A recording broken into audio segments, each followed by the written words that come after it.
ကျေးဇူးတော်ရှင်ဧကမဟာပန္တိတမိုးကုတ်ဆရာတော်ဘုရားကြီးအမရပူရမြို့မင်္ဂလာရိပ်သာဓမ္မယုံကြီးဘော်တွင်25ရက်17လ60ခုနှစ်၌ဟောကြားဆုံးမတော်မူအပ်သောဝေဒနာ3ပါးရှုကြရန်တရားတော်မြတ်စွာဘုရားရှင်ကိုရမကြီးကပုရိသေများဝေဒနာခံစားတာနဲ့သုဒ္ဓဝါရိယသာကောရှိတဲ့ပုဂ္ဂိုလ်ဝေဒနာခံစားတာနဲ့တဏှိရိယဝေဒနာခံစားတာနဲ့ဉာဏ်တစ်ပါးကမေးလို့သံယပါဠိတော်ဝေဒနာသံယုတ်ဘယ်လိုများထူးခြားသလဲလို့မေးပုရိသေနာဒုက္ခဒုက္ခဥပ္ပခရှိတာပဲအရိယမနဒုက္ခဒုက္ခဥပ္ပခရှိတာပဲရှိရင်ရှင်ညာဆိုလေတဲ့ဝေဒနာခံစားဖို့ဉာဏ်ထူးခြားတာကိုဒီလိုမျိုးသိပြရစီဆိုတော့ဝေဒနာခံစားဖို့ဟာဘုရားသခင်ကိုရမကြီးကဟောလိုက်တယ်ဒါဘာဟောနေသလုံးတို့တရားဓမ္မတွေမေးလို့ချင်းဝေဒနာနုပဒနာရှုတာလွဲမှဆိုလို့မှန်ပါဗျာဝေဒနာနုပဒနာရှုရင်လည်းစိတ်တ ानु ပဒနာပါသွားတယ်မှန်ပါစိတ်နဲ့ဝေဒနာသီသဇတ္တပစ္စည်းလို့မှာမှန်ပါအဟဇတ္တဆိုတာတကွာဖြစ်တယ်အဲဒီလိုသိထားတော့ငါထူးခြားတာဟောမယ်ဘုရားရှင်ဘာမှမသိတဲ့ပုဂ္ဂိုလ်ဝေဒနာခံစားတာနဲ့သိကြလိမ္မာတဲ့ပုဂ္ဂိုလ်ဝေဒနာခံစားတာထူးခြားတာငါပြမယ်ဘုရားရှင်ရင်ပြမယ်ဘုရားရှင်ကတော့ဘုမမမောင်တဖြစ်စေဥဒ္ဒနိုင်ဖြစ်စေဒုက္ခဝေဒနာလေးတစ်ခုပေါ်ဒုက္ခဝေဒနာလေးတစ်ခုပေါ်လာတယ်နားလည်းကျင်တယ်ကြိုက်တယ်ခဲတယ်လေးပေါ်လာဒေါမနကနောက်ကလိုက်ဘုရားရှင်ကဒုက္ခနောက်ကဘာလိုက်ဒုက္ခနောက်ကလိုက်ပါဒုက္ခနောက်ကဒေါမနကလိုက်တယ်တဲ့ဘုရားရှင်ထုံးစံကဒုက္ခနောက်ကဒေါမနကလိုက်ဥပ္ပနဲ့ရှင်းဘုရားရှင်ကဘာလိုက်ဒုက္ခနောက်ကဒေါမနကလိုက်ပါဒုက္ခကာယကဒုက္ခဒေါမနကဒေါသဇောအဲဒီကလိုက်နေတော့ဒါဘုရားရှင်ထုံးစံဘုရားရှင်ထုံးစံဒုက္ခနောက်ကဒေါမနကလိုက်ဥမချင်းလေးကကြိုက်လို့ရတဲ့ဒုက္ခဝိညာဉ်ပေါ်ပုတ်ချေပိုက်ဒေါမနကတန်ကြလို့ရတယ်တခါလေပုတ်ချေပလိုက်ဒုက္ခနောက်ကဘာလိုက်ကြဒုက္ခနောက်ကဒေါမနကလိုက်တယ်အဲ့ဒီဒေါမနကလိုက်တာဆိုတော့သူ့မှာလှမ်းထိုးတဲ့အခါကျတော့ပြမဲ့တစ်ချက်ထိုးခံရတယ်ပြင်အတွင်းတစ်ချက်ထိုးခံရတယ်ပြမဲ့ဒုက္ခဝေဒနာတော့အတွင်းကဒေါမနကပေါ်တော့အတွင်းနဲ့အထိုးခံရတာမှန်ပါဗျာသူများကမြားနဲ့ပြက်လိုက်လမ်းနဲ့ပြက်လိုက်ဘုရားရှင်ကနှစ်ချက်ခံပြီးဖြစ်ရတယ်မှန်ပါဗျာဒုက္ခတစ်ချက်ဒေါမနကတစ်ချက်နှစ်ချက်ခံဖြစ်နေတယ်ဟောဘုရားရှင်က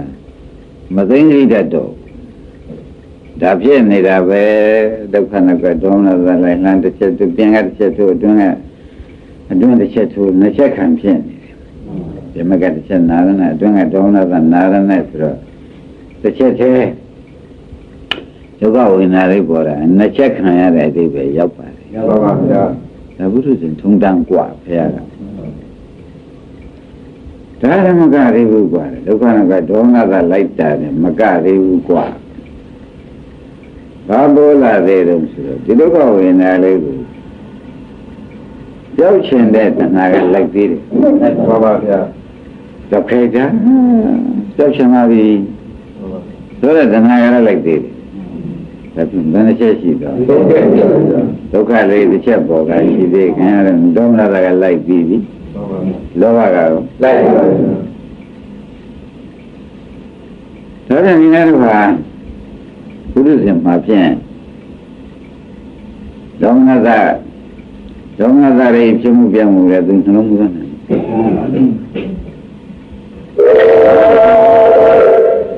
တဏှာရေတဏှာဒေါမနကရေဖြစ်မှုပြောင်းမှုလည်းနှလုံးသွင်းနိုင်မှန်ပါဗျာနှလုံးသွင်းနိုင်တော့ ဒုက္ခဤဖြစ်ပြမှုကိုလည်းသူမသိဒေါမနတာဤဖြစ်ပြမှုကိုလည်းသူမသိ၎င်းသောဒေါမနတာဤဖြစ်ပြမှုကိုလောဘဒေါမနတာဤဖြစ်ပြမှုကိုမသိဆိုရလို့မသိတာဘာလို့မေးပြန်တော့ဝိဇ္ဇာနုတ္တိယကိန်းဒါဖြင့်ခင်ဗျားတို့မှာတဲ့ဒုက္ခဝင်ပုရုဇဉ်မှာဒုက္ခတစ်ခုပေါ်မှာသိကြောက်ရကောင်းပုရုဇဉ်မှာဒုက္ခတစ်ခုပေါ်တာကိုကြောက်ရကောင်းပါဗျာကြောက်ရမှန်ကောင်းတယ်လို့မှတ်ပါဒုက္ခနာကတိဒေါမနဝေဒနာလိုက်တယ်လည်းမသိဘူး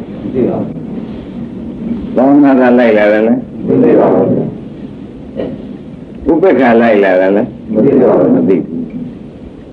ဒါဖြင့်ဒီလိုလုပ်ကြပါခင်ဗျားတို့မှာဒုက္ခဝေဒနာတစ်ခုပေါ်တယ်ဆိုလို့ရှိရင်ပဋိက္ခဏုတ္တယဆိုတဲ့ဒေါသလည်းကိန်းကမ္မယကဏုတ္တယဆိုတဲ့လောဘကလည်းနောက်ကလိုက်ဝိဇ္ဇာနုတ္တယဆိုတဲ့မောဟကလည်းဖြစ်ပြမမြင်လို့လိုက်လာနုတ္တယဘယ်နှပါလိုက်ခင်ဗျားတို့ဒုက္ခရောက်မှာတော့ကြောက်เสียကြီးပါဓမ္မတွေဒုက္ခတစ်ခုပေါ်မှာကြောက်ကြရပါဗျာကြောက်เสียအမှန်ကောင်းတယ်အနုတ္တယဘယ်နှပါလိုက်လားလိုက်ပါဗျာပရိက္ခဏုတ္တယဆိုတဲ့ဒေါသလိုက်ကာမယကနုတ္တယဆိုတဲ့လောဘဝိဇ္ဇာနုတ္တယဆိုတဲ့မောဟလိုက်ဟာဒါနဲ့ကိုကျုံနေတာပေါ့အကျမ်းမြင်မရှိဘူးတဲ့သူအကျမ်းမြင်မရှိတဲ့ပုဂ္ဂိုလ်မှာဖြင့်ဒါတွေလိုက်မှာပဲတဲ့အကျမ်းမြင်မရှိတဲ့ပုဂ္ဂိုလ်မှာအနုတ္တယဘယ်နှပါလိုက်ပါလိမ့်သုံးပါလိုက်တယ်ဒါကအနုတ္တယတော့ဘယ်နဲ့ပြောလိုက်ပါတယ်ဓမ္မအကျမ်းမြင်မရှိတဲ့ပုဂ္ဂိုလ်သုဒ္ဓဝါရိယသာဘာမဖြစ်တဲ့ပုဂ္ဂိုလ်အရိယာမဖြစ်သေးတဲ့ပုဂ္ဂိုလ်မှာဒါတွေကဖြင့်လိုက်နေတာပဲဒါတွေကဘယ်နဲ့ကြောင့်ဒါတွေလိုက်ပါလိမ့်မလို့ဘုရားနဲ့မေးရင်မင်းဖြေပါအကျမ်းမရှိဘူးအကျမ်းမရှိဘူးဒကာဓမ္မတွေဘယ်နဲ့ဖြေကြအကျမ်းမရှိဘူးအကျမ်းမရှိတာဟာသိကြောက်เสียကောင်းတယ်လောက်ပါလားဆိုတာဆုံးဖြတ်ချက်ချပါမှန်ပါဗျာကြားမြင်မရှိတာကြောက်ကြကောင်းပါဗျာနုတ္တယဘယ်နှပါလိုက်သုံးပါလိုက်ပါပဋိက္ခနုတ္တယဒေါသလိုက်ကာမယကနုတ္တယပြောက်ချင်တဲ့လောဘလိုက်ဝိဇ္ဇာနုတ္တယမောဟလိုက်တယ်ဒီဟာလေးတွေဒုက္ခဖြစ်ပြလည်းမရှိမသိသောမနဖြစ်ပြကိုလည်းမသိမိစ္ဆလက္ခဏာတွေသောမနဖြစ်ပြကိုမသိတော့မသိတာကဝိဇ္ဇာနုတ္တယဒါပြန်နုတ္တယဘယ်နှပါလိုက်သုံးပါလိုက်နုတ္တယသုံးပါလိုက်ဘုရားရှင်ချင်းကြရင်ပဲနုတ္တယသုံးပါကိန်းပေါ့ဆိုနိုင်မလားနုတ္တယသုံးပါအစဉ်တိုင်းကိန်းသွားပြီအောင်းသွားပြီဆိုလို့ရှိရင်လွဲကြပါလွဲပါဒါဘာဖြစ်လို့လိုက်ခံနေကြပါလိမ့်မလို့မေးတော့အတုတ္တဝါဘုထုရှင်တော်အကျမ်းမြင်မရှိတဲ့ဘုဒ္ဓရှင်ဖြစ်နေပါလေတဲ့အကျမ်းမြင်မရှိတဲ့ဘုဒ္ဓရှင်ဖြစ်ပြီးဒီကလာနေတော့ဒါခင်ဗျားတို့မှာဖြင့်ထုံးတတ်မယ်ဟုတ်တယ်ထုံးတတ်မယ်ဆိုတော့ဒါ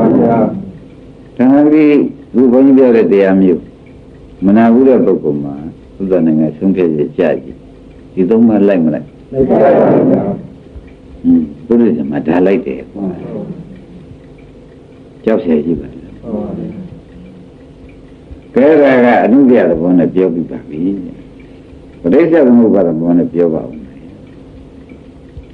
ပရိစ္ဆေသမုပ္ပါဒဘောနဲ့ပြောရတဲ့ဒုက္ခနောက်ကဒေါသလိုက်လာတယ်ဒေါသလိုက်လာရင်ဒုက္ခပရိဒီဝဒုက္ခဥပါယသဆိုတာမလာဘူးမလာပြန်လို့ရှိရင်ဖြင့်တဲ့ပရိစ္ဆေသမုပ္ပါအဆုံးကနေပြီးဒီကလာအစပြန်ပတ်မှာအဆုံးကနေပြီးအဆုံးကနေအစပြန်ပတ်ပြန်သွားတယ်တန်တရားတစ်ပတ်လဲလိုက်တာတခါသွားပါဦးပြောက်ခြင်းနဲ့တဏှာလာတဲ့သောမနကဝေဒနာကိုလည်းဝမ်းသာခြင်းနဲ့ဝေဒနာကိုလည်း မသိပြန်တော့ပြိဿသမုပ္ပါအလည်းကဖောက်စားတယ် မှန်ပါဗျာ သနာပစ္စယ ဥပါဒနာ ဥပါဒနာပစ္စယ မှန်ပါပါ ဒီလှဲ့တယ်နှစ်ပတ်ရှိသွားတယ် မှန်ပါဗျာ တကယ်ဒီဥစ္စာတွေဖြစ်ပျက်ကိုသူမမြင်ပြန်ဘူးဒုက္ခဖြစ်ပျက်လည်းမမြင်ဒေါမနလည်းဖြစ်ပျက်ကိုလည်းမမြင်သောမနလည်းဖြစ်ပျက်ကို မမြင်ပါဘူးဗျာ မမြင်နိုင်အဝိဇ္ ဝိဇ္ဇာ စပြန်ပြီပြိဿသမုပ္ပါအစကပြန်စ သာသာ ဝိဇ္ဇပစ္စယ သက္ကရာ သင်္ခါရပစ္စယဝိညာဏဆိုတော့လေခင်ဗျားတို့သိတဲ့ဒိုင်းနဲ့အတိတ်အကြောင်းနဲ့ပြစ္ဆုတ်ပန်ကျိုးဆက်သွား သက္ကရာ မဆက်ဘူးလား သက္ကရာ ဩခင်ဗျားတို့ရှင်ကြိုက်တဲ့ဥစ္စာအပဲမှရောက်ပါမလားရှင်ကြိုက်လက်ခံရသေးတယ်ပဲလည်းရောက်သေးတယ်သဘောပါကြရှင်လည်းကြိုက်သေးတယ်ဇဘိုးလည်းကြိုက်သေးတယ်အပဲလည်းရောက်သေးတယ်ဆိုတော့ကိုယ်ကြိုက်လို့ကိုယ်လို့ကမတတ်နိုင်ဘူးကျွတ်တော့မတတ်နိုင်ဘူးတဲ့သူတတ်နိုင်တဲ့နေသိကိုမသိဘူး မှန်ပါဗျာ ဒါဖြင့်ဒီဓမ္မတွေချင်းကိတ်မှဆိုရင်ရတယ် မှန်ပါ ချင်းကိတ်ရင်ပဲသွား မှန်ပါ ချင်းကိတ်ရင်ပဲချင်းကိတ်ရင်ပဲသွားမယ်တဲ့သွားတာမသွားတာကိုဘုရားသက်သေခံတယ်လို့ဆိုတော့ပြိဿသမုပ္ပါကသက်သေခံ မှန်ပါဗျာ နုတရားကတော့ အဲ့ဒီမှန်ပါ နုတရားကလည်းသက်သေခံနေပြိဿသမုပ္ပါကလည်း အဲ့ဒီမှန်ပါ ဒါကအကြမ်းမြင်တာမရှိတဲ့ပုဂ္ဂိုလ်မှာဖြင့်ဘုရားသခင်ကိုရမေကြီးရဲ့ဒီသုံးပါးပဲကွာဒါလိုက်မှာပဲ မှန်ပါဗျာ ဆိုတော့ရှင်ကာခိုက်လို့ရှင်ဖြင့်ပြိဿသမုပ္ပါသုံးမျိုးစလုံးပေါ်လာတယ် မှန်ပါဗျာ ရှင်တစ်ခါခိုက် ပြိဿမှာလို့ပြောပါဗျာ ကျပ်စေကြီးပါလားဒီဒိဗ္ဗေမျိုးကိုမြတ်စွာဘုရားဒေသနာတော်လည်းမနှံ့ကိုထုံးစံအတိုင်းနဲ့သာနေကြမယ်ဆိုလို့ရှိရင်ဖြင့်ဒီချင်းကိုက်မှုစီပဲလဲကြီးလေးဆိုတော့ပြည့်ကြီးတဲ့တယ်ဆိုလို့ရှိရင်ဥဒ္ဒနာကညှင်းဖို့လိုသေး မှန်ပါဗျာ မလို့တော့ဘာကြောင့်လဲဆိုလို့ရှိရင်အတုဒ္ဒဝဘုထုစနောပဲအကြမ်းမြင်ကတင်နေချင်းကိုက်တယ်နဲ့ပဲရပ် မှန်ပါဗျာ ရှင်းမလားရှင်ကြိုက်တာနဲ့ပဲ အပေရပါဗျာ အပေရောက်ကြတယ်ဆိုလို့ရှိရင်မြို့တန်နဲ့ကောင်းနိုင်ကြရှိသေး မှန်ပါဗျာ ဒါဖြင့်ရှင်မကြိုက်တဲ့ပုဂ္ဂိုလ်ကလည်းရှားမှရှား မှန်ပါဗျာ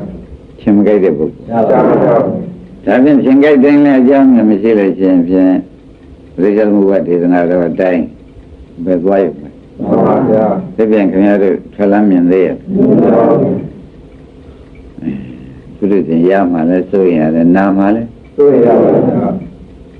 ဘာဖြစ်လို့စိုးရင်ရသရုံးလို့မလို့ရှင်သူရသူနာရာဒီကားလို့ဆိုရင်ဖြင့်သူပဲသွားကြောင်းပရိစ္ဆေသမုပ္ပါကိုမသိသိနိုင်တော့ မှန်ပါဗျာ သိသိနိုင်ကြသေးရဲ့ သိရပါဗျာ ဘာဖြစ်လို့မသိသိနိုင်လဲဆိုအကြမ်းမြင်မရှိဘူးပေါ်ကြပါလားပါတယ်ပဲ ရပါဗျာ ဟာဒီတန်ရဲ့ဘုန်းကြီးသဘင်ဖြူကောင်းမွေးဖြူပြီးဒီကလာတောင်းမွေးထောက်ပြီးတယ်ခါကောင်းနဲ့ရင်းနေပေမဲ့လည်းဝိုင်း မှန်ပါဗျာ သွားရမှာပဲဒါရွှေလို့ပြောမလို့ရမှာမဟုတ်ဘူး မရပါဘူး ပရိသတ်မဒေသနာတော်ဆိုတဲ့ဖျားပွင့်သည်ဖြစ်စေမပွင့်သည်ဖြစ်စေနေမှာတည်း မှန်ပါဗျာ ဖြတ်ရင်ဖြတ်နိုင်ရင်ဖြတ်ကြမဖြတ်နိုင်သူကတော့ဖြင့်ဒီပရိသတ်သမုပ္ပါ၃မျိုးကတော့ဖြင့်လာမှာပဲ မှန်ပါဗျာ ဒီလိုလာခဲ့လို့ရှိရင်လည်းခင်ဗျားတို့ကလည်းသိသိတဲ့ဖြတ်တတ်တဲ့ညာကလည်းမလားသွားမြဲတိုင်းလမ်းသွားရုံပဲရှိမှာ မှန်ပါဗျာ ဒါကြောင့်လူသိသိလို့သူဒီတရားမရောက်ပါဘူးလို့ဘုရားပြောတဲ့စကားမသိကြီးသေးတယ် မကြည့်ပါဗျာ မကြည့်ပါဘူးမသိတဲ့ပုဂ္ဂိုလ်နဲ့သိတဲ့ပုဂ္ဂိုလ်ကလည်းဘယ်အများ မသိတဲ့ဘောပါဗျာ ဒါပြန်သွားနေတော့ဆိုတော့သူသပိတ်ဖို့မလိုတော့ မှန်ပါဗျာ လူသေးလားသပိတ်တက်ကဆံပြရှိတယ် မှန်ပါဗျာ ပရိစ္ဆေသမုပ္ပါကလည်းတကယ်ဆွဲဆောင်သွားတယ် မှန်ပါ ရေးမိကြပါလားရှင်များတော့ကြိုက်ဖူးကြရဲ့ ဗျာ ဒီသုံးညနဲ့ကိုညီကြရဲ့ မှန်ပါဗျာ သွားပြီမရတော့ဘူးသပိတ်ကလွတ်ဖက်တော်ဆိုးနေပြီဆိုတဲ့ဥစ္စာပေါ်ကြပြီ မှန်ပါဗျာ အတုတဝဘုဒ္ဓဇနောဆိုတဲ့ဥစ္စာအကြမ်းမြင်မရှိတဲ့ဘုဒ္ဓဇင်တို့ဖြစ်စဉ်ကဖြစ်ဥဒ္ဒနိုင်ဆိုးလိုက်တယ် မှန်ပါဗျာ နုရဘယ်နှမျိုးလိုက်တယ် ပြိဿသမုပ္ပါဒဘယ်မျိုးပေါ်လဲဟုတ်ဒါရှောင်းလို့ကြားလို့ရတယ်တရားမျိုးလားလို့မေးလို့ရှိရင်ကြားမြင်တာမရှိလို့ရှိရင်မြည်သူတူတယောက်မှမရှောင်နိုင်ဘူးဆိုတာမှတ်ပါမှန်ပါဗျာကြားမြင်မရှိရင်မရှောင်နိုင်ဘူးတဲ့ဘယ်လိုဖျက်ရမလဲဘယ်လိုတောက်ရမလဲဆိုတာကိုမှမသိသေးလို့ရှိရင်ဖြင့်တဲ့ရှင်ကိုက်မှုဒီသေးတော့ပြစ်လားကြီးတော့ပြစ်လားဆိုတာအကြမ်းမြင်မရှိတဲ့ပုဂ္ဂိုလ်ဖြစ်ရင်ဘယ်လိုဖြေကြကြီးတော့ပြစ်တယ်ရှင်ကိုက်လို့ဖြောက်လိုက်တာပဲသီလစကံကအရေးမကြီးပါဘူးပညာစကံကြမှာကြွားကြသီလကတော့ရှင်ကိုက်လို့ဖြောက်တာဘာမှအပြည့်မရှိဘူးဘာနည်းပါတော့သူကလည်းမတတ်ပါဘူးရှင်တော်မောင်းထုတ်လိုက်တာဟုတ်သီလနဲ့ဘာမှကိစ္စမရှိပါဘူးဒီလစကားမှာအပြည့်မရှိပါဘူးသူသက်တ္တမှမဟုတ်ပဲကိုယ်အနုတ္တရှင်မောင်းပြီးကြတာအနုတ္တ3မျိုးပေါ်လာရှိတာပဲဒီလပြက်ကဝိပဿနာနဲ့သမထကြတော့မရတော့ဘူးရသေးရဲ့မရတော့ဘူးတဲ့ဓမ္မရီမရှိလို့လည်းဟုတ်တယ်မှန်တော့သိသေးရဲ့လားဒါကြောင့်ဓမ္မရီတော့ယတ္တဗုဒ္ဓမဇာနာတိဓမ္မရီရှိမှဟုတ်တယ်မှန်တော့သိတယ်ဆိုတော့ဟုတ်တယ်မှန်တော့မသိကြတဲ့ကဒီဟာတွေမလာတော့ဘူးဆိုတာမသိကြတဲ့ကောကဓမ္မရီလည်းမရှိလို့ပညာလည်းမပါလို့ဆိုတဲ့အသိပဲရှင်းပါရှင်းသေးဘူးခင်ဗျားတို့လည်းသိရည်ကြည့်ကုန်ရပြီဘယ်လိုလဲကြည့်ပြီးသံဃာတွေကြည့်ပြီးနောက်ကဓမ္မတွေလည်းကြည့်ကုန်ပြီရှင်းမှမဖြောက်တတ်သေးပဲဘူးလက်စွာရှင်းကုန်မဖြောက်တတ်သေးဘူးနောက်ကဓမ္မတွေရှင်းဖြောက်တတ်ပါသတ်တဲ့နေရာကဘယ်သွားတဲ့နည်းပဲရှိတယ်ခင်ဗျားတို့မှာတခြားသောနည်းပါသေးလားဘာဖြစ်လို့လဲဆိုတော့အကြမ်းမြင်မရှိပဲကိုဗျာသဘောပါအဲကြောင့်ကောင်းပြီဆိုကြိုးတွေပဲမဲ့လဲအကြမ်းမြင်မရှိရင်ဒီပုံနဲ့ဒီစကမ်းနဲ့ဒီလမ်းမဲ့ပြိဿသမုပ္ပါနေတင်သွားမှာပဲမှန်ပါဗျာတခြားသွားရရှိသေးတယ်မှန်ပါဗျာအဲဒါပေါ်ကြသည်တဲ့ဟောဝေဒနာနားမလဲတဲ့ပုဂ္ဂိုလ်များခက်ကြီးပါမှန်ပါဗျာဝေဒနာနားမလဲတဲ့ပုဂ္ဂိုလ်ခက်ပါဗျာခက်ကြီးပဲဆိုတာပေါ်လာပြီဝေဒနာကိုမသိသိတတ်လို့ရှိရင်ဖြင့်အနုတ္တရ3ပါးသာပေါ်လာတော့တယ်ဥပဒနာညာနည်းနည်းမှပေါ်လာပေါ်လာသေးတောင်းပြီတဲ့ဖြင့်နောက်ကိုချင်းဖြောင်းပြီးပြင်အောင်မယ်ခင်ဗျားတို့မှန်ပါဗျာချင်းဖြောင်းပြီးပြင်အောင်ဒီနေ့ကဘာရဟောမှာတော့ဆိုရရိပ်ပြီသာပြန်မှာပါလေအမလေးဒီရကြီးတဲ့ချင်းဖြောင်းနေရတာကမလွယ်တော့ဘူးနော်ချင်းဖြောင်းပြီးဆိုတဲ့ဥစ္စာကလည်းအကြမ်းနဲ့မရှိလို့ရှိရင်အပေသွားတဲ့နီးတာသူတတ်တယ်မှန်ပါဗျာဒီဝေဒနာနဲ့အနိဗ္ဗာန်သွားမယ်ဆိုတဲ့နီးကိုသူနားမလဲအဲ့တော့ချင်းဖြောင်းပြီးဆိုတဲ့နိဗ္ဗာန်သွားနီးကိုလည်း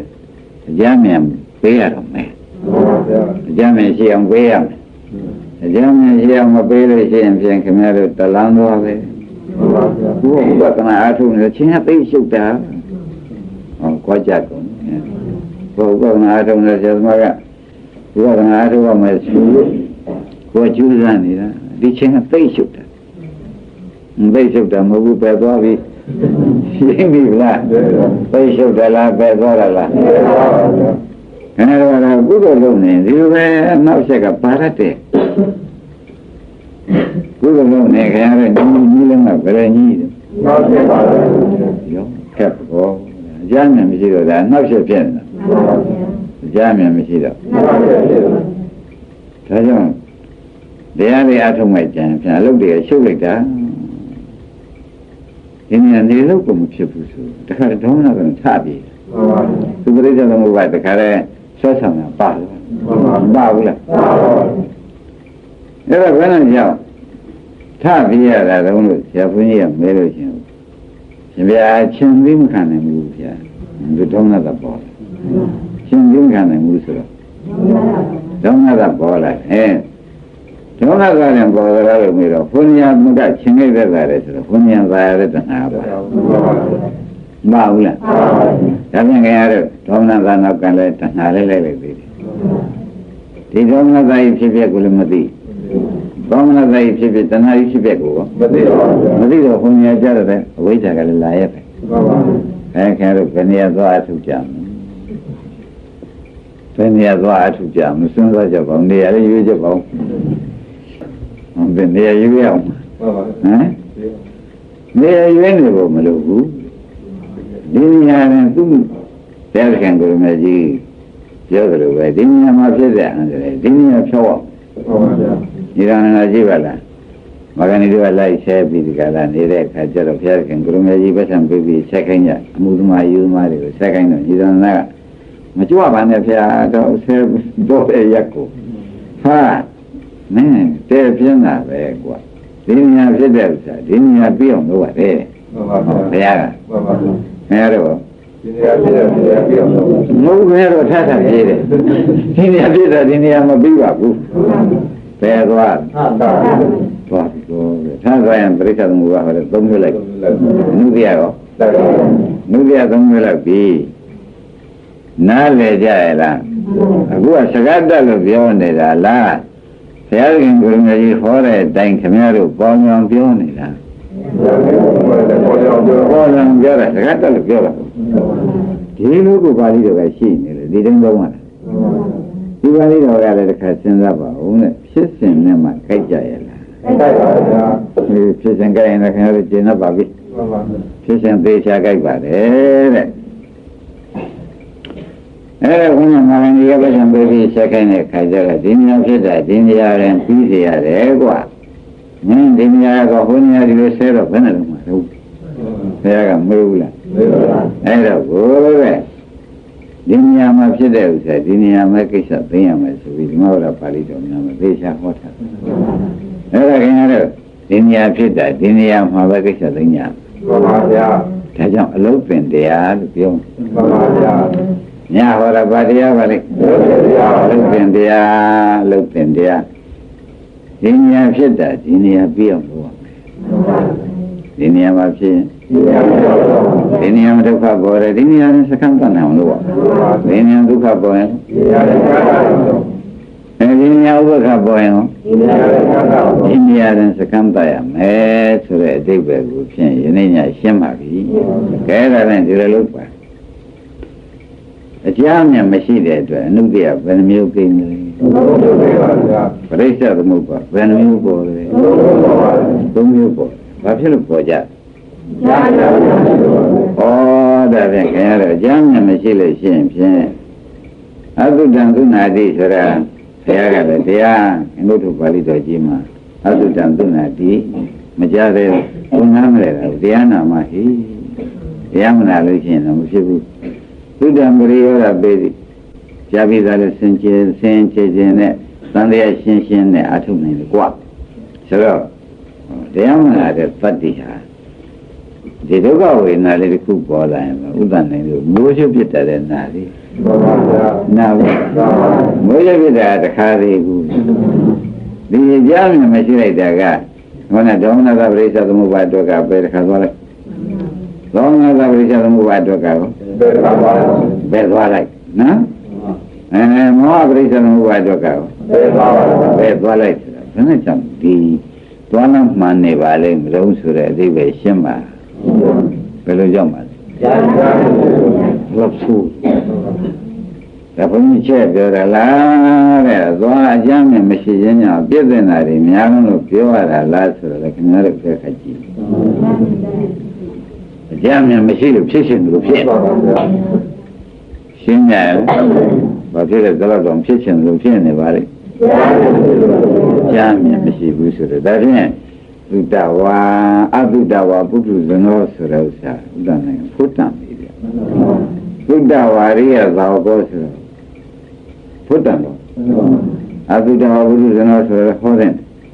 သုတဝါရိယသာဝကောဆိုတော့ဟောတဲ့တဲ့ကျမ်းမြင်ရှိတဲ့အရိယာတွေသာဝကဖြစ်ရမှာဒီလိုမှမင်းတို့ဒီကားလို့ရှင်ရှင်ကြိုက်ချင်းကြောင့်ဘယ်မရောက်မှာရှင်းမလားဒေါသနဲ့သိလို့ရှိရင်လည်းခင်ဗျားတို့ငရဲသွားမယ်လောဘနဲ့သိရင်ပြိတ္တာမောဟနဲ့သိတိရစ္ဆာန်သဒ္ဒနိကများသောအဖြစ် ဒါဖြင့်ရှင်ကကြိုက်လို့ရှိရင်တိရစ္ဆာန်လည်းဖြစ်ဖို့လည်းပါသွားပြိတ္တာဖြစ်ဖို့ ပါပါဗျာ လောဘနဲ့သိသွားတာ ဟုတ် ကဲရှင်ကကြိုက်လိုက်တာငရဲကြဖို့ သိကြပါဘူး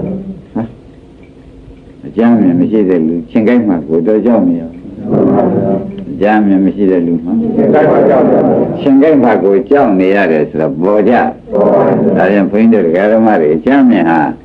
ဘုံရင်းညပြောမှာတော်ရေးကြည့်တယ်ကိုဘောလာကြအကြမ်းမြင်ရှိဖို့အရေးကြီးတယ်ဆိုတာဟာသေချာရှင်းမယ်အဲ့ဒါ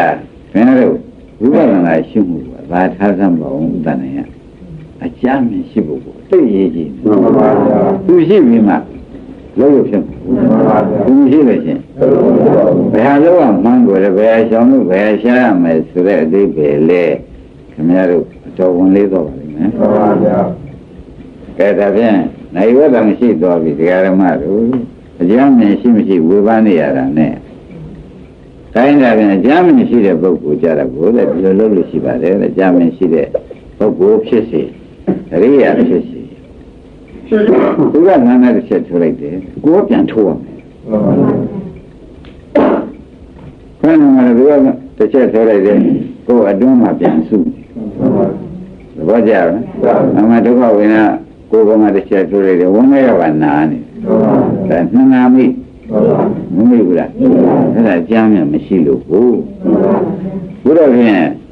အကြမ်းမရှိအောင်လုပ်ရမယ်ဒုက္ခဝိနာတွေခုပေါ်လာတယ်သူ့ကိုပဲခင်ဗျားတို့ကအနိစ္စဖြစ်အောင်ရှုအောင် ဟုတ်ပါဗျာ ရှင်းမလားဒါကလည်းကြောင့်သူကတစ်ချက်ထိုးရင်ကိုယ်ကတစ်ချက်ပြန်ထိုးနိုင်ရမယ်တဲ့ ဟုတ်ပါဗျာ သူကတစ်ချက်ထိုးရင် ဟုတ်ပါဗျာ ကိုယ်ကတစ်ချက်ပြန်ထိုးလို့ရှိရင်ဖြင့်တဲ့ခေါင်းကပရိစ္ဆေသမုပ္ပါဒ်ကိုအဆုံးကနေပြန်ပတ်မလို့လှဲ့မလို့လာတာလာနိုင်သေးရဲ့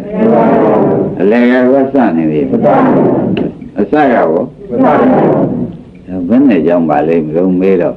သုတ္တဝါရိယသာကောဖြစ်သွား ဟုတ်ပါဗျာ ရှင်းမလား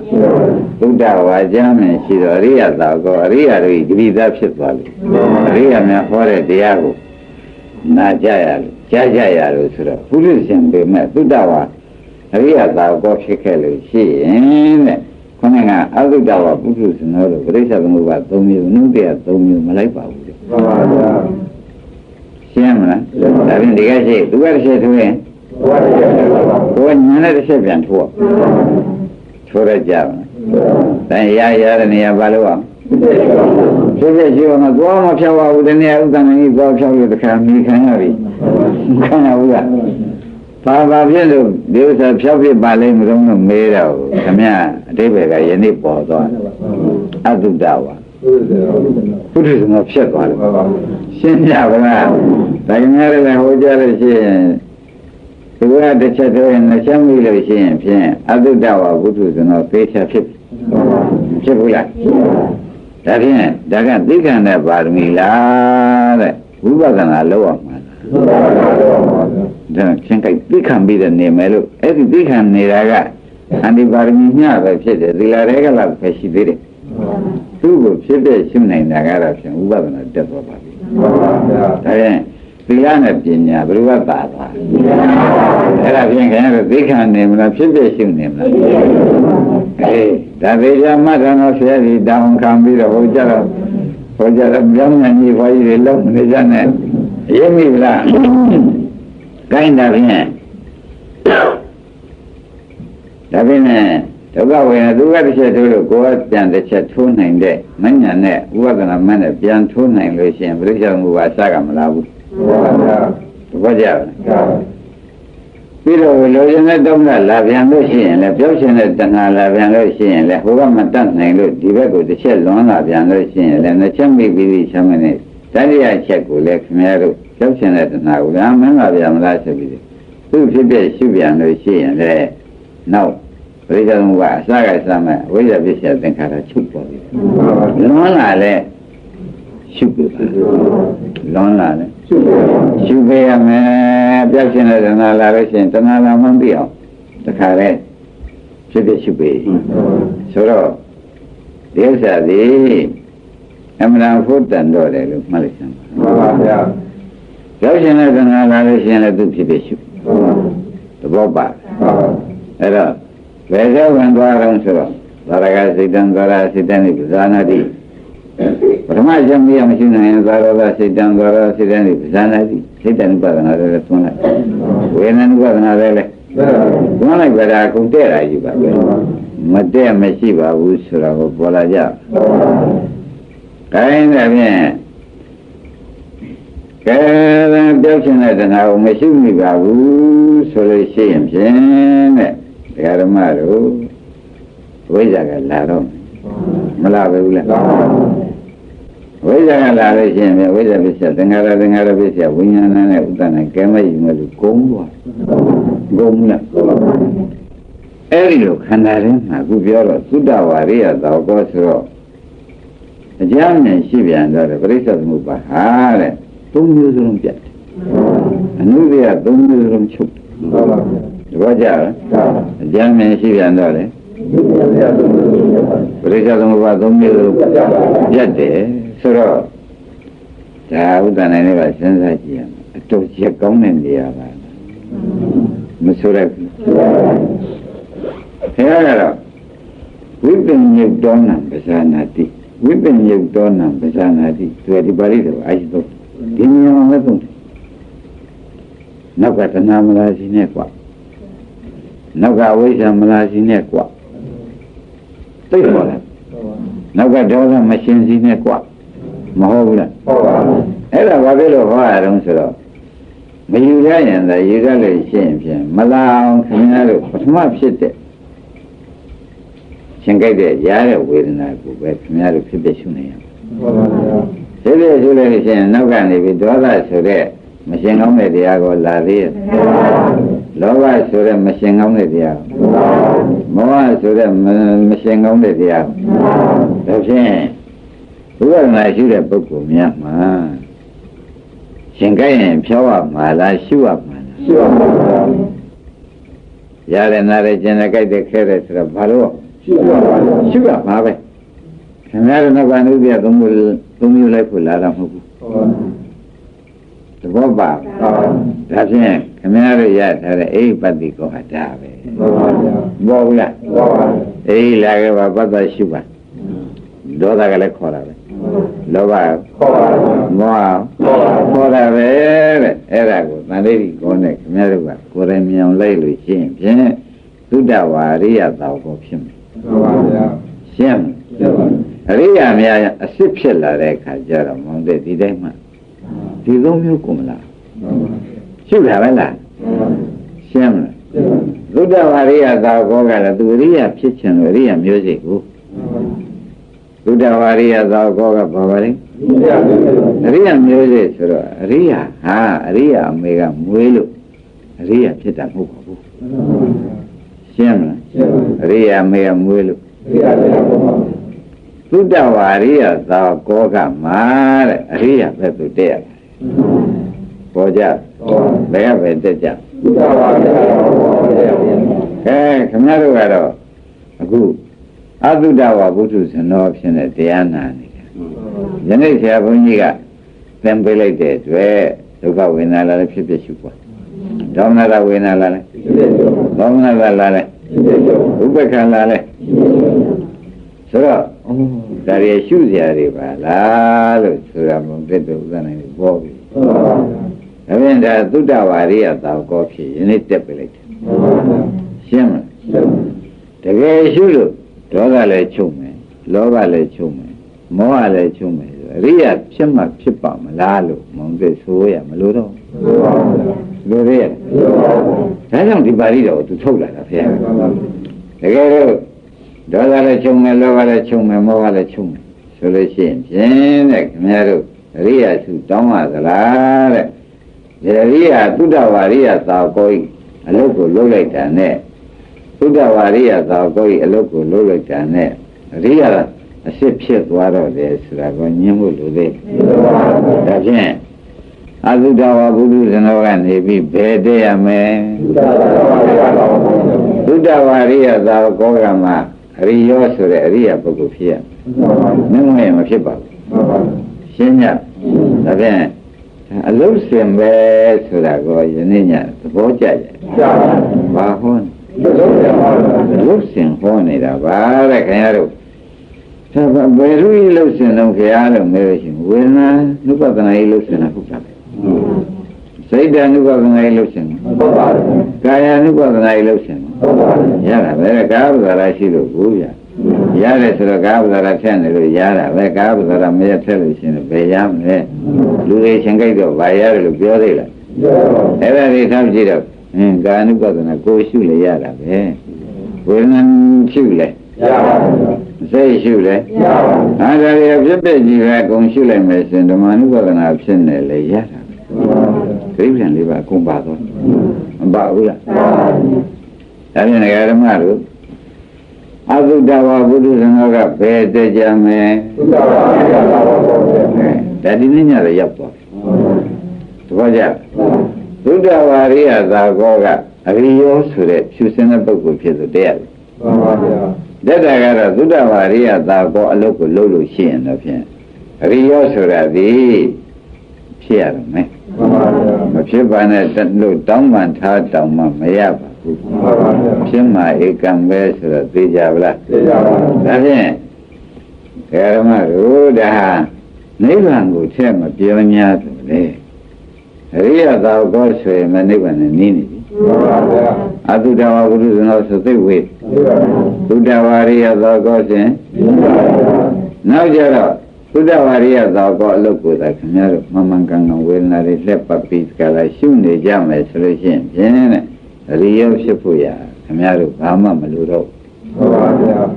သူတော်လာဒီလိုအစဉ်တိုင်းတည်းရမှာလားအစဉ်တိုင်းတည်းရမှာဘာကြောင့်အစဉ်တိုင်းတည်းရမှာတော့လို့မဲတဲ့အခါကျတော့မှဘုရားခင်ကိုရမေကြီးကအရိယာမေကအရိယာမွေးတဲ့ဆိုတာမရှိနိုင်ဘူးမရှိနိုင်မှာမရှိနိုင်ဘူးတဲ့မရှိနိုင်တော့ခင်ဗျားတို့ဒီအမှဝိဒခါကသတ္တဗန္တိဘုမအိမ်နံကြပြီးကလာမွေးတဲ့ကလေးဆိုတာအရိယာကလေးတွေဖြစ်သလားတဲ့ပြန်ကျင့်ရတာပဲဒါဖြင့်အရိယာမွေးလို့အရိယာဖြစ်နိုင်မှာဖြစ်နိုင်တော့ဘိုးတဲ့ဩဒီလို့စင်တိုင်းဒီပုရိသံမီတွေကိုမြင်းမျိုးဖုံဖုံပြောင်းပြီးအရိယာမီကိုပန်းစင်နိုင်အောင်တက်မှသာနဲ့ဒီရကိစ္စပြီးပါလားဆိုတာပေါ်သေးဘူးလားရှင်းညကောင်းပြီကဖြင့်ရှင်းကြိုက်ဘာဝေဒနာဆိုရတယ်လည်းမခံတာလို့ဒုက္ခဝေဒနာပဲဆိုပါရတာဟာဒုက္ခဝေဒနာပဲဒုက္ခဝေဒနာဟာကာယင်းစပရိစ္ဆဖုဒ္ဓဝေသဝိသီကာဝိညာဏဒုက္ခသောကာဝိညာဉ်ပေါ်တာဘောကြလားကာယင်းစပရိစ္ဆဖုဒ္ဓဝေသဝိသီကာဝိညာဏဒုက္ခသောကာဝိညာဉ်စိတ်ပေါ်တယ်ဘောကြလားဝေဒနာစိတ်ကိုကိုယ်စိတ်ရှင်တယ်ဆိုတော့ကြောင့်သူဒုက္ခဝေဒနာဆိုလည်းဟုတ်တာပဲဒုက္ခဝကာဝိညာဉ်စိတ်ပေါ်တယ်ဆိုရင်ဟုတ်ပါဘူးဟုတ်တာပဲအဲ့ဒါဒီဟာလူလူပေါ်တာလားအကြောင်းကြောင့်ပေါ်တာလားတခါတွက်လိုက်အကြောင်းကြောင့်ခင်ဗျားတို့ကလည်းကာပတာရဆိုကိုရှိတယ်ကိုရှင်နှုတ်သေးကလည်းမာတယ်မာပြီးဆိုရဆိုလိုက်တဲ့အခါကျတော့ရတဲ့ဝေဒနာမပေါ်ဘူးလားပေါ်တော့ဒီဝေဒနာတွေသင်္ကတတရားလားအသင်္ကတတရားလားမေးသင်္ကတတရားပြည့်ပြည့်လို့ပေါ်လာဘယ်လိုလိုပေါ်တာဟုတ်ကလားအဲဒီသင်္ကတတရားဖြင့်ခင်ဗျားတို့ဒီအနိစ္စသင်္ကတပရိစ္ဆသမုပ္ပန္နဟုတ်လားဒီသင်္ကတတရားဖြစ်ခဲ့လို့ရှိရင်ခင်ဗျားတို့ဉာဏ်တိုးလိုက်ပါတော့သင်္ကတပရိစ္ဆသမုပ္ပန္နခရဓမ္မဝရဓမ္မသင်္ကတတရားဆိုလို့ရှိရင်ဖြင့်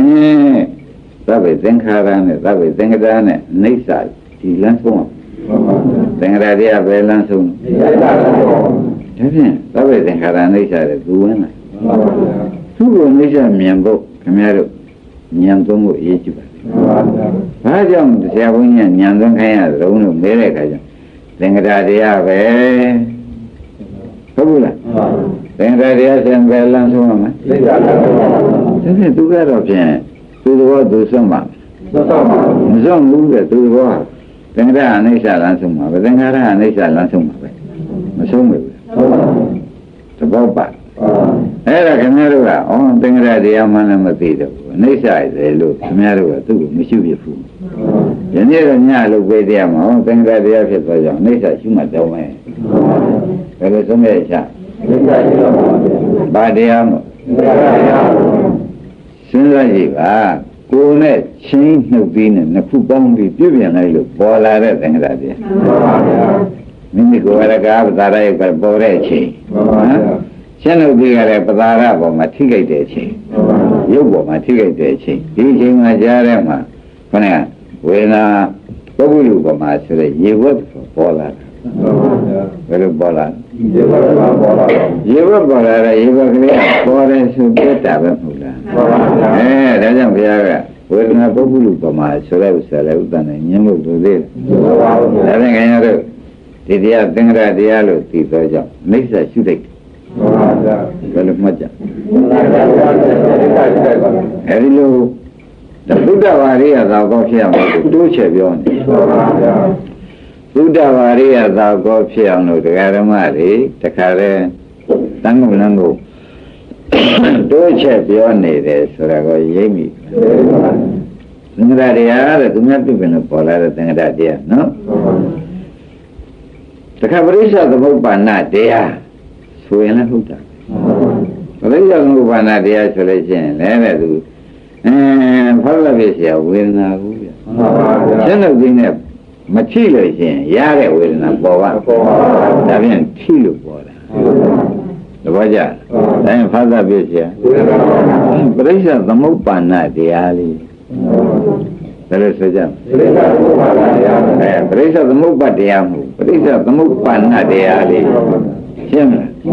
ပရိစ္ဆသမုပ္ပါဏတရားဖြင့်ခင်ဗျားတို့ပေချာစဉ်းစားကြည့်ပါတဲ့သူဟာပရိစ္ဆသမုပ္ပါဏတရားဖြစ်ခဲ့လို့ရှိရင်အိဋ္ဌလမ်းဆုံးမှာပဲမှန်ပါဗျာမဆုံးပါဘူးပရိစ္ဆသမုပ္ပါဏတရားဖြစ်သောကြောင့်ဒါကြောင့်ဘုရားကအိဋ္ဌသင်္ကတာပရိစ္ဆသမုပ္ပါဏဟောနောက်ဆုံးကြတော့ခရရမမလာဘူးလားဝေရဓမ္မလို့ဝိရကဓမ္မလို့လာလာပဲတဲ့သူဒါဖြင့်သူဟောပရိစ္ဆသမုပ္ပါဏတရားလေးပဲလို့ဆိုပြီးဒီကာလခင်ဗျားတို့ကဒီတိုင်းကြည့်ပြီးဒီကာလနေလို့ရှိရင်ဖြင့်နဲ့သိချပရိက္ခဉာဏ်လည်းပါတယ်သမထနာဉာဏ်တွေရောပါသွားတယ်ဒီသလုံးထဲမှာအကုန်ပါသွားတာဒါနာကြည့်ကြီးနဲ့ထောင်မှဒီဥစ္စာပေါ်လာတော့နာသေးတယ်နဲ့ထောင်လို့ရှိရင်ဘာပြောနေပါလိမ့်မလို့ဆိုတဲ့အဓိပ္ပာယ်ဖြစ်နေဦးမယ်ဘုရားဟောသူဒီသင်္ခါရတရားလည်းဟုတ်ပါပြီလေပရိစ္ဆသမုပ္ပါဏတရားလည်းဟုတ်ပါပဲတဲ့ဆိုရင်ပရိစ္ဆသမုပ္ပါဏတရားဖြစ်ခဲ့လို့ရှိရင်ဖြင့်ဒုက္ခခန္ဓာသဖြစ်ရတော့မယ်မဖြစ်ပေဘူးဒုက္ခခန္ဓာသဖြစ်တဲ့အခါကျတော့အဝန္တဒုက္ခသစ္စာဘယ်လိုရှိရင်လည်းမလွယ်ပါဘူးလွယ်သေးလားဒုက္ခသစ္စာဆိုရင်ဟုတ်တာပါပဲဆိုတာရှင်းတတ်ကြပါသဘောပါရလားဒါဖြင့်ဒီဥစ္စာတလုံးနဲ့ပြောနေ냐ဆိုတော့ဒုက္ခဝေဒနာပြောသဖြင့်ဒုက္ခဝေဒနာလည်းအနိစ္စသင်္ခါရပရိစ္ဆသမုပ္ပါဏပဲဥပ္ပခဝေဒနာကိုအနိစ္စသင်္ခါရပရိစ္ဆသမုပ္ပါဏတူတူပဲဒါတွေအကုန်ရှုနိုင်တာကြီးပဲဒါကဒါကြောင့်ဝေဒနာနုပဒနာဆိုပြီးကြတာ၃ပါးလည်းဟောခဲ့တယ်၅ပါးလည်းဟောခဲ့နော်တချို့အများကြီးလည်းဟောနိုင်ပါတယ်တဲ့အဲ့ဒါဒီနေ့ညမှာဝေဒနာရောစိတ်ရောဟောတယ်လို့မှတ်ပါဗျာဘယ်လိုမှတ်ကြဝေဒနာဖြစ်နေရှုလဲဝေဒနာသံသံရှုလဲရတာပဲစိတ်ကိုအမှတ်ထားပြီးရှုမယ်ဆိုရင်ရတာပဲတို့တော့ဘာဖြစ်လို့ဘုရားသခင်ကိုယ်နဲ့ကြီးဝေဒနာနုပဒနာစိတ်တနုပဒနာလို့ဟောရပါလိမ့်မလဲလို့မေးတဲ့အခါကျတော့ဒါတခုရှုကုန်ပါပါရဲ့သားနဲ့ဟိုတဏှာများတဲ့ပုဂ္ဂိုလ်ဒိဋ္ဌိများတဲ့ပုဂ္ဂိုလ်တွေရှိသေးတယ်ကွာမှန်ပါဗျာတပည့်ကြလားတဏှာများတဲ့ပုဂ္ဂိုလ်ကျတော့ဝေဒနာရှုမှသူကပေါ့ရောက်နိဗ္ဗာန်ရောက်လို့ကွာမှန်ပါဗျာဒိဋ္ဌိများတဲ့ပုဂ္ဂိုလ်ကျတော့စိတ်မှနိဗ္ဗာန်ပေါ့ရောက်လို့ကွာမှန်ပါဗျာသမုဒ္ဒရာဆရာကလည်းသူပြောရရှာမှန်ပါဗျာမပြောဘူးဆိုကြလို့ပြောမှုဒီကားပဲဆိုလို့ရှိရင်လေတဲ့သတ္တဝါတွေကရှဲမျိုးမျိုးမှန်ပါဗျာတဏှာစိတ်ရှိတဲ့ပုဂ္ဂိုလ်ရှိတဲ့ဒိဋ္ဌိစိတ်ကိုရှိပါဗျာဒိဋ္ဌိစိတ်လည်းရှိတာပဲတဏှာစိတ်လည်းရှိတာပဲ အဲ့ဒီရိုက်တွေလိုက်ပြီးဒီကလာသတိပဋ္ဌာန်၄ပါးပြမယ် မှန်ပါဗျာ ရှင်းမလား ရှင်းပါပြီ သတိပဋ္ဌာန်၄ပါးဒီဘယ်နဲ့ကြောင့်၄ပါးဖြစ်လာပါလိမ့် တရားကြည့်ပါ ရဲ့ပညာလေးတဲ့ပုဂ္ဂိုလ်ကျတော့ကာယ ानु ပါဒနာယုတ်ကြည်ရှုခိုင်းတယ် မှန်ပါဗျာ ဟုတ်လား မှန်ပါဗျာ ဉာဏ်မလန်းထက်တဲ့ပုဂ္ဂိုလ်ကျတော့ဓမ္မ ानु ပါဒနာဆိုတဲ့သစ္စာတွေရှုခိုင်းတာ မှန်ပါဗျာ ဒုက္ခသစ္စာတွေရှုခိုင်းတာလေဆိုတော့မသိကြဘူးလား သိပါပါ အဲ့ဒါကြောင့်ဘုန်းကြီးတို့ဓမ္မတွေဒီသတိပဋ္ဌာန်၄ပါးဘယ်လိုဝင်ပြပြနောက်ဆုံးပိတ်ကြလို့ရှင်မှတ်လိုက်သမုဒိယဓမ္မ ानु ပါတိဝဝေယဓမ္မ ानु ပါတိဝရောက်ရင်အကုန်ဆုံးတာပဲ မှန်ပါဗျာ ရှင်းမလား ရှင်းပါပြီ ဝေဒနာရှင်ရှုနေတဲ့ပုဂ္ဂိုလ်လည်းဖြစ်တာလည်းပြတ်တာမြင်သတိပဋ္ဌာန်လမ်းဆုံးတာ မှန်ပါဗျာ သဘောကျဒါကြောင့်ရှုနေရင်ဘုရားခင်ကိုရမကြီးကသတိပဋ္ဌာန်သတိပဋ္ဌာနာဘာဝနာသတိပဋ္ဌာန်လမ်းဆုံးဆိုပြီးတန်ရုပ်ပါဠိတော်များဟောထားတာရှိသေးတယ်သတိပဋ္ဌာန်ကို၃မျိုးဟောတယ်သတိပဋ္ဌာန်တစ်မျိုးပေါ့သတိပဋ္ဌာန်ဘာဝနာတစ်မျိုးသတိပဋ္ဌာန်လမ်းဆုံးတစ်မျိုးဘဝနဲ့တော့လမ်းမဆုံးဘူးဆုံးသွားတာကတစ်မျိုးနိဗ္ဗာန်မြင်တဲ့ဖြေကြမှာဆုံးမှာကိုအဲဒါကြောင့်သတိပဋ္ဌာန်ဆိုတာကသိသိနေတာတဲ့ဟာအာမဒုက္ခဝေဒနာဝိရိယမနောဒုက္ခဝေဒနာဝိရိယမိတိပဇာနာတိဒုက္ခဝေဒနာလေးဖြစ်တာသိသိနေလို့ရှိရင်ဒါသတိပဋ္ဌာန်မရှိသေးဘူး မှန်ပါဗျာ သမုဒိယနဲ့ဝေယဖြစ်တာနဲ့ပြတ်တာမြင်ပြီးဆိုလို့ရှိရင်သတိပဋ္ဌာန်နဲ့ဘာဝနာဖြစ်ပြီ မှန်ပါဗျာ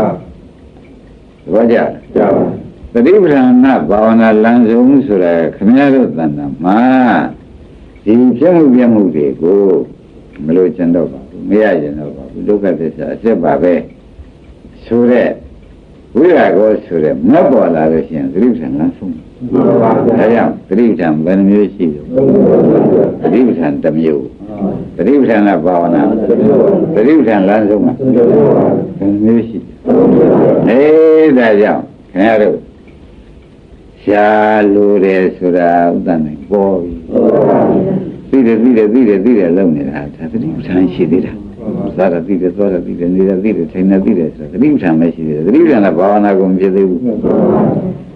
သမုဒိယဓမ္မ ानु ပါတိဝဝေယဓမ္မ ानु ပါတိဝကိုဟောဖြစ်တာနဲ့ပြတ်တာပဲဖြစ်တာနဲ့ပြတ်တာပဲကိုဖြိုင်သိနေလို့ရှိမှသတိပဋ္ဌာန်နဲ့ဘာဝနာဖြစ်ပါတယ်အဲဒီလိုဘာဝနာတွေဝါကများပြီးဒီချမ်းမဲ့နိုင်သတိပဋ္ဌာန်အာယုန်တွေပြီးဒုက္ခသစ္စာဖြစ်ပြီးတယ်ဒီဒုက္ခသစ္စာမလို့ခြင်းတဲ့အခါကျတော့သတိပဋ္ဌာန်ကဘာဝနာကာမိနိပရိပဒါဆိုတာသတိပဋ္ဌာန်လမ်းဆုံးဆိုပါတယ် မှန်ပါဗျာ ရှင်းမလား ရှင်းပါပြီ ဒါရင်သတိပဋ္ဌာန်ဘယ်နှမျိုးရှိ ဘုရားဗျာ လဲပြန်ပြောပါဦးသတိပဋ္ဌာန်တစ်မျိုး ဒီတော့ပါဗျာ သတိပဋ္ဌာန်ဘာဝနာတစ်မျိုးသတိပဋ္ဌာန်ဤကိစ္စအပြီးဆုံးတစ်မျိုး မှန်ပါဗျာ မြန်မာလူပြောတော့ပါဠိတော်သုံးတော့သတိပဋ္ဌာန်ဘာဝနာဂာမိနိပရိပဒါလို့ဘုရားကဟောခင်ဗျားတို့အဲ့ဒီလောက်ကြောင်ရှာရှင်းနေသိမှမဟုတ်လို့သတိပဋ္ဌာန်တစ်မျိုးသတိပဋ္ဌာန်ဘာဝနာသတိပဋ္ဌာန်လမ်းဆုံးတစ်မျိုးမဲ့ဆက်ဆိုင်သတိပဋ္ဌာန်လမ်းဆုံးဆိုတော့ရှင်းမလားဒါဖြင့်ခင်ဗျားတို့ဒီဆရာဘုန်းကြီးကအခုခါမှာခင်ဗျားတို့ဖြစ်ပြမြင်ကြည့်ပါဝေဒနာဆိုတာနာမည်ပါဖြစ်မှုနဲ့ပြောင်းမှုတွေ့နေခြင်းနဲ့စိတ်ဆိုတာနာမည်ပါဖြစ်မှုနဲ့ပြောင်းမှုတွေ့ခြင်းပါလေဒါတွေ့လို့ရင်ပါဆိုတော့ဘာဝနာကိုတွေ့နေခြင်းရှင်းမလားဘာတွေ့နေ ဘာဝနာတွေ့တယ် ပရိပဒနာဘာဝနာကိုတွေ့နေခြင်းတဲ့ဘာဝနာတွေ့လို့ရှိရင်တော့ဖြင့်တဲ့ဉာဏ်စဉ်အတိုင်းဆုံးပေါ့ မှန်ပါဗျာ ပရိပဒနာလောက်နဲ့ဆိုရင်ပရိပဒနာဘာဝနာတက်အောင်မတက်ရဘူးဒါဖြင့်သာရသိတယ်နေရသိတယ်ထိုင်ရသိတယ်စားရသိတယ်ပြောရသိတယ်အိတ်ရသိတယ်ဆိုတာဘာလို့ ဒီလိုပါဗျာ အတိအကျရှိတယ်အတိအကျဘာဝနာကိုမရောက်သေးဘူး မှန်ပါဗျာ ဘယ်အကြောင်းကဘာဝနာဖြစ်ရောက်ပါလဲ ဖြစ်တယ်ဖြစ်တယ်မှန်ပါဗျာ ဖြစ်မြင်မှသာဘာဝနာရောက်ရှင်းမလား ရှင်းပါ သတိပဋ္ဌာန်ဘာဝနာဂာမိနိပရိပဒါဆိုတာကသတိပဋ္ဌာန်ဆိုဂာမိနိရောက်ခြင်းပရိပဒါကျင့်ဆိုတော့သတိပဋ္ဌာန်ကျင့်တော့နိဗ္ဗာန်မြင်တဲ့အကျင့်ကတော့ဖြင့်ဒကာဓမ္မတို့ဒုက္ခသစ္စာဆုံးသွားမှာပဲဒီသတိပဋ္ဌာန်ဂာဝနာ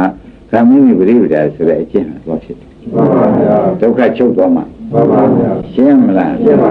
ပြီ သတိပဋ္ဌာန်ဘယ်နှမျိုးရှိ ဘုရားရှိပါဗျာ တစ်နံပါတ်ကဘာပါလဲ သတိပဋ္ဌာန်ပါဗျာ နှစ်နံပါတ်က သတိပဋ္ဌာန်ပါဗျာ သုံးနံပါတ်က သတိပဋ္ဌာန်ပါဗျာ သတိပဋ္ဌာန်ဘာဝနာလမ်းဆုံးမဲ့သတိပဋ္ဌာန်လမ်းဆုံးပြီးရှေ့တက်เสียမရှိသတိပဋ္ဌာန်ဆိုတာမဲ့ပေါ်လို့ရှိရင် သူကလည်းရှိဘာလို့ဆက်ရှိသေး ရှိပါဘူး မရှိဘူးတဲ့မသေးတမက်ပေါ်လဲသူ့ဟာနဲ့သူပြီးတာဘယ်နောက်တမက်ကြတယ်ဒီသုံးမှုနဲ့တရား မှန်ပါဗျာ နောက်တမက်ကြပဲနော်ဒီသုံးမှုနဲ့တရားနောက်တမက်ကြပဲနော်ဒီသုံးခုနဲ့ပဲတက်ပိဋကရာသွားကြမယ်ဆိုတော့ဟောဒီနေ့ညဘာဟောနေပါလိမ့်မလို့ဆိုတော့အလို့စင်တက်နည်းကိုလည်းဟောနေ မှန်ပါဗျာ ရှင်းမလား ရှင်းပါပြီ ဘာဟောနေ ဟောပါဗျာ အဲ့ဒါဒီတိုင်းလောက်ရလိမ့်မယ်ဒီတိုင်းလုံးသွင်းရလိမ့်မယ်ဒီတိုင်းကျူးစားရလိမ့်မယ်ဆိုတော့မဟုတ်တဲ့ညံ့မှုမလို့ မှန်ပါဗျာ အဲ့တော့ထိုင်ရင်သွားရင်နေရင်ထိုင်ရင်တချို့နေရာမှာအတိတရားရှိရမယ်ဆိုတဲ့ဥစ္စာဒီတတိနဲ့သံသင်ညဟာကချို့နေရာမှာတတိဥသိတဲ့နေရာကျတော့သံသင်ညကနောက်ကျရင်နောက်ကျ မှန်ပါဗျာ ဒါကြောင့်ဘုရားသခင်ကိုရမေကြီးကရှင်းတဲ့သတိပဋ္ဌာန်မှာတော့ဖြင့်သတိပဋ္ဌာန်ပဲအရင်ဟောလိုက်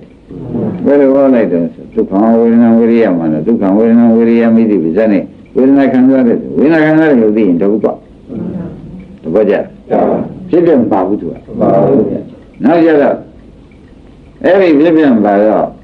သက္ကာရိကမပြုတ်ဖဲဖြစ်နေတော့သမုဒိယဓမ္မနုပတိပါဝေယဓမ္မနုပတိပါဆိုသက္ကာရိကပြန်ဖြုတ်ရှင်းမလား ရှင်းပါပြီ အဲ့တော့သတိပဋ္ဌာန်လောက်နဲ့သက္ကာရိကမပြုတ်သေးသတိပဋ္ဌာန်နဲ့ဘာဝနာကြတော့ဖြစ်မှုပြမှုကြတော့ဩငါငါဥစ္စာမရှိပါလားဖြစ်ပြတဲ့တရားသာရှိပါလားလို့ဆိုတော့သက္ကာရိကဘယ်နဲ့ ရှင်းပါဗျာ အဲ့ဒီပြုတ်ပြီးတော့မှခင်ဗျားတို့သစ္စာကိုတဲ့ယူပါ မှန်ပါဗျာ နော်ဒီဖြစ်ပြဘာသစ္စာလဲ မှန်ပါဗျာ အဲဒုက္ခသစ္စာတို့ခင်ဗျားတို့ကဝါများပြီးဒီကရဘာဝိတ္တပကိစ္စနဲ့မဲ့ဘာဝိတ္တပကိစ္စနဲ့ပွားဖို့ဗျာအဲ့တော့မဲ့ဘာဝိတ္တပကိစ္စနဲ့ပွားရမယ်ဆိုရလဲဥဒ္ဒနာကအထူးမှမောင်ပြတို့ကအထူးမှနော်လောကီမဲ့ဆိုတာလောကုတ္တရာမက်ကမက်ကပညာသကိမသာဆိုတော့ကြောင့်တစ်ချိန်သာဖြစ်တာလောကီမက်ကတော့ဖြင့်ဝါရချိန်များစွာဝါရလောကုတ္တရာမက်ကတော့အဲ့တော့ပရိသမယမက်ကဒါလောကီမက်ကိုဆိုတာပါတဲ့မက်ဘာဝိတ္တပကိစ္စဆိုတဲ့ဥစ္စာလောကီမက်ကိုဆိုတာပါလောကုတ္တရာမက်ကို ဆိုပါဗျာ ဘုမဲနှစ်ချိန်ဖြစ်နေလို့ရှိရင်ဖြင့်ကိရိတာကတော့တောထနေလို့ကိရိတာမနိုင်လို့သာလည်းဓာတ်နဲ့နှစ်ချက်ခုတ်နေရတဲ့သစ်တုံးတစ်ခုကိုဆိုတဲ့လေးပဲရောက်ပေါ့မရောက်ဘူးအဲ့ဒါကြောင့်သတိပဋ္ဌာန်ဘာဝနာသည်ပွားများရမယ်ဆိုတဲ့ဥစ္စာသမုဒိယဝေယကိုပွားများရမယ်ဆိုတဲ့အဲ့ဒီကျမ်းမှာဝိပဿနာမဲ့အစ်စ်ပေါ်တယ်ပြော မှန်ပါဗျာ ရှင်းမလား ရှင်းပါပြီ ဘုရားကသတိပဋ္ဌာန်နဲ့နောက်ဟာကပညာပြဋ္ဌာန်သတိကတော့သူကငုတ်သွားတယ် မှန်ပါဗျာ ရှင်းမလား ရှင်းပါပြီ ဒါပြန်ဥစ္စာနဲ့ပဲကြအောင်လို့အောင် ဉာဏ်လိုက်တာလားဗျာ ပရိပဒနာဘာဝနာဂာမိနိပရိပဒနိဗ္ဗာန်ရောက်တဲ့အကျင့်တရား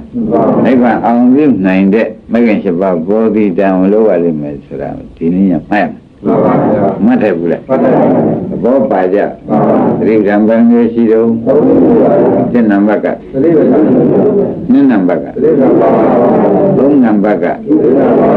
ပါ ပရိပဒနာဘာဝနာလမ်းဆုံးဆိုပြီးဒီကလာဘုရားခင်ကိုရမေကြီးကခင်ဗျားတို့နားလည်မှုကိုပြောလိုက်ပါတယ်တဲ့ဆင်စစ်တော်ပြန်ပရိပဒနာဘာဝနာဂာမိနိပရိပဒဆိုပြီးတော့မဂ္ဂင်ကိုသူဟောပါတယ် မှန်ပါဗျာ ပေါ်ကြ